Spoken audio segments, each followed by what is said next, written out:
Bonsoir Benoît, victoire du Besançon Football face à Selongé aujourd'hui 2 buts à 1. Une première période maîtrisée où vous marquez 2 buts, vous avez plusieurs occasions dans cette première période.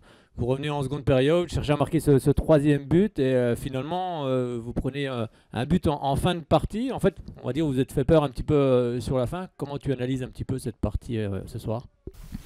Je vais faire la même analyse que toi. Une première mi-temps très aboutie, très intéressante, où on rentre à la pause avec un avantage de 2 buts, 2-0.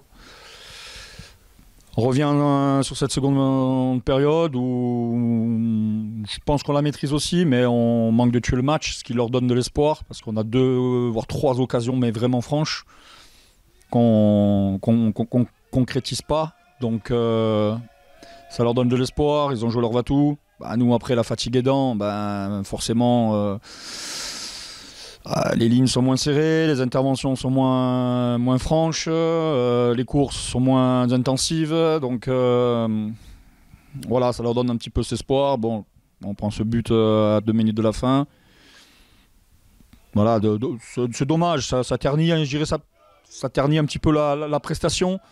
Mais voilà, dans l'ensemble, bon, l'essentiel est fait, les 3 points,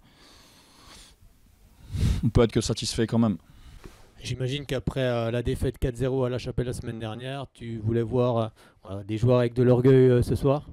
Ouais, bon, après voilà, cette défaite à La Chapelle, certes, elle nous a fait beaucoup de mal. Mais c'est des choses qui arrivent dans le football, on peut passer au travers à tout moment, contre n'importe quel adversaire.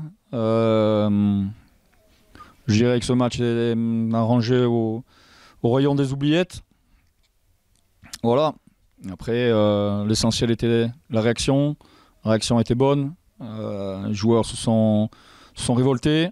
Et voilà, ils sont allés chercher cette victoire qui leur appartient. J'imagine aussi que ça doit faire du bien aussi de regoûter à la victoire. Vous n'aviez pas gagné depuis Guignon. Ouais, bon, il n'y a pas si longtemps que ça non plus. Non, ouais, non, ça fait du bien, mais bon, voilà, c'est surtout les 3 points qui nous mettent un pied dans le maintien. Il reste à mettre le deuxième maintenant. Voilà, il manque 3 points encore pour vraiment être définitivement maintenu. Voilà, il reste 3 matchs. Peut-être que ça suffira, peut-être qu'il faudra aller chercher ces 3 points encore, on ne sait pas. Donc on va jouer ces 3 derniers matchs encore avec cette générosité-là, cette envie, et j'espère que on aura une issue favorable. Oui, c'est vrai qu'avec cette victoire aujourd'hui, vous avez quand même fait un grand pas vers le maintien, même si mathématiquement, c'est pas encore fait. Ouais, comme j'ai dit, on a une jambe en National 3. Maintenant, il faut mettre la deuxième. Il faut passer la deuxième par-dessus la haie. On a passé la première, il faut mettre la deuxième. Voilà, si j'ai pas trop de soucis à me faire si je revois le même état d'esprit que ce soir. Le prochain match, ce sera du côté de Louhans. Louhans qui a fait une grosse performance aujourd'hui en allant s'imposer du côté de la SPTT Dijon 4-0. Ce sera aussi forcément encore des gros matchs. On se rapproche de la fin. Toutes les équipes ont envie de se sauver aussi. Tu m'apprends que Louhans a gagné 4-0 à la SPTT Dijon.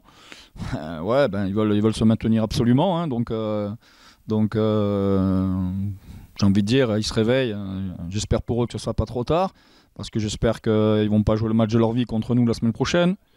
Voilà, mais on ira là-bas avec nous aussi, le besoin impératif de ramener quelque chose, ne serait-ce qu'un point, parce que comme je vous dis, le maintien, il n'est encore pas acquis mathématiquement. Merci beaucoup Benoît, à très bientôt. Au revoir.